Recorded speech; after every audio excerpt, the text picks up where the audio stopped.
Hola amigos de Mindset, bienvenidos de nuevo a nuestro canal. En este vídeo vamos a seguir compartiendo con ustedes un poco acerca de Brain Facts. Y en este vídeo en particular vamos a hablar de cómo funciona el cerebro, cómo funcionan las redes neuronales. Así que quédate y disfrútalo.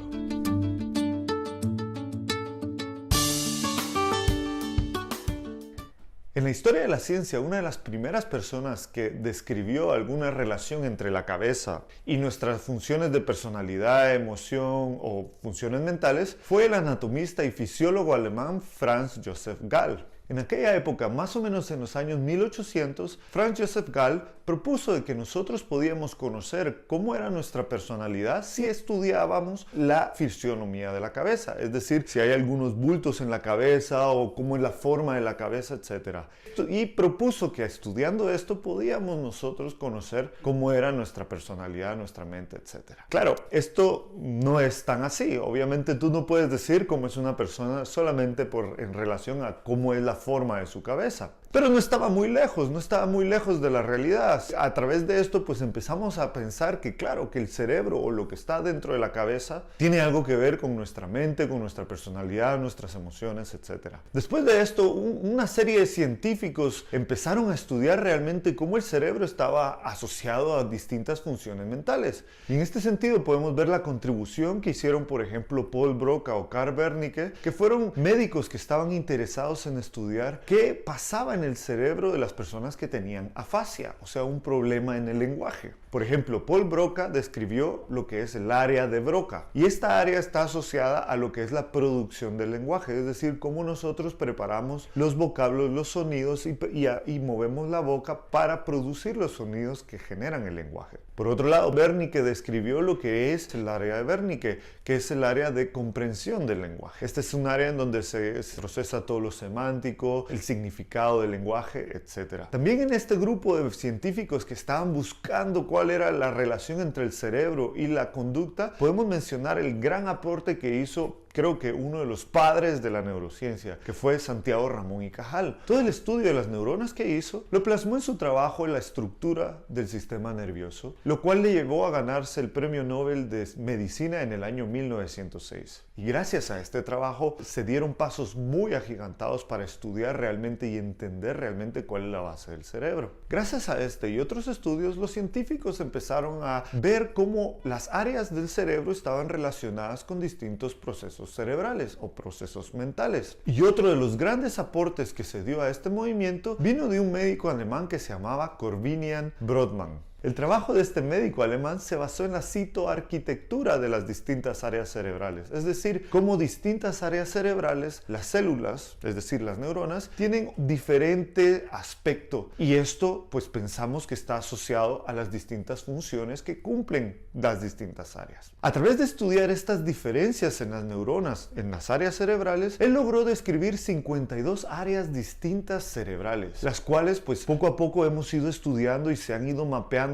con más precisión y se han ido subdividiendo en distintas subáreas. Pero lo importante de este estudio es que nos dio ya una base de cómo dividir no solamente anatómicamente las neuronas y las áreas cerebrales, sino también cómo asociar estas áreas con una precisión mayor a las distintas funciones cerebrales. Por ejemplo, podemos mapear el área 41 y 42 que están en los lóbulos temporales a los procesamientos de audición. Por ejemplo, también podemos mapear el área 44 y 45 que están asociados a la producción del lenguaje a lo que es el área de Broca, se traslapan con el área de Broca. Esto nos ha llevado a dar pasos agigantados a entender qué áreas del cerebro están asociadas a qué procesos. Sin embargo, gracias al avance de las técnicas, no solamente en el estudio anatómico del cerebro, sino en el estudio funcional del cerebro, es decir, cómo el cerebro realmente procesa la información, se han dado pasos agigantados para entender que el cerebro no funciona de forma localizacionista, es decir,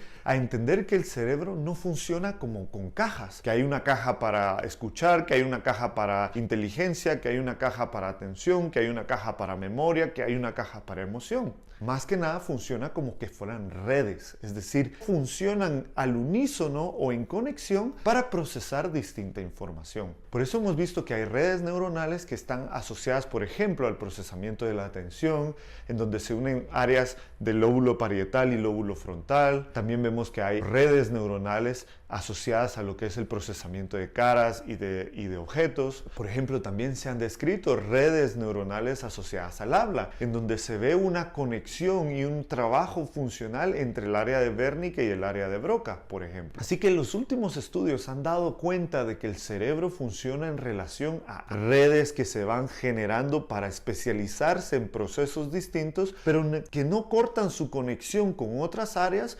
porque el procesamiento del cerebro es jerárquico, es decir, la información que entra por nuestros sentidos se procesa primero en áreas de procesamiento sensorial, y esta información sensorial va pasando por distintos elementos hasta llegar a áreas de procesamiento más abstracto, en donde podemos describir, por ejemplo, el razonamiento, la inteligencia, la toma de decisiones, etc. Esto tiene relación a lo que hablamos en el video anterior de la poda sináptica. ¿Por qué? Porque durante el desarrollo las redes neuronales no están tan claramente definidas. Se van definiendo durante el desarrollo. Y esto va ayudado por un lado por la poda sináptica, pero también por otro lado por la estimulación que los niños reciben del medio ambiente. Por eso decía mi compañera Lina en el video anterior que una de las leyes que rige el desarrollo cerebral es la ley de use it or lose it, úsalo o piérdelo. Así que si durante el desarrollo nosotros le damos a los niños la estimulación adecuada o la estimulación que permite fortalecer ciertas vías y ciertas redes neuronales, estas redes neuronales van a irse especializando y se van a ir fortaleciendo durante todo el desarrollo del niño hasta la edad adulta. Las redes que no estimulemos, pues poco a poco van a irse debilitando. No quiere decir que se pierdan, porque el cerebro es muy plástico y en un dado caso se pueden llegar a reformar, pero es cierto que se debilitan y se quedan aquellas las cuales hemos estimulado. Por eso la educación es tan importante, por eso es que también es tan importante lo que hagamos en casa con nuestros niños, porque de manera que podamos ayudarles a fortalecer ciertas redes que están asociadas, por ejemplo, con la autorregulación o el autocontrol de las emociones, de la conducta. También al estimular distintas redes que están asociadas con el pensamiento abstracto, con las habilidades creativas, con las habilidades musicales, etc., pues podemos ir fortaleciendo estas redes y haciendo que nuestros niños sean más proeficientes en ese tipo de procesamiento.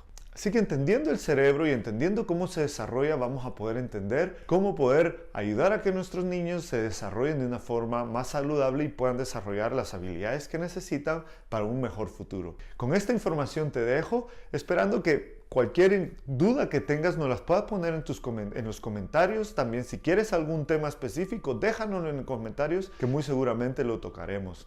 Muchas gracias por seguirnos y sigue con Mindset Neuroeducación para poder aprender un poco más acerca del cerebro y del desarrollo de los niños y de tus estudiantes. Muchas gracias y nos vemos a la próxima.